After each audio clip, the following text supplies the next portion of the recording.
হয়েছেও পারে। সারা মা, তুমি আমাকে ক্ষমা করে দিও সারা। আমি দেখিয়ে দেবো আজকে এই সমাজকে, এই নষ্ট সমাজ, এই জনগণদের আমি দেখিয়ে দেবো আমি আর বাঁচতে চাই না, আমি আর বাঁচতে চাই না গাছ।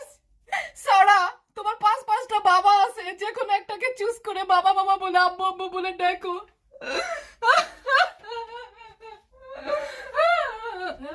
ফিল্টার ঠিক আছে তো?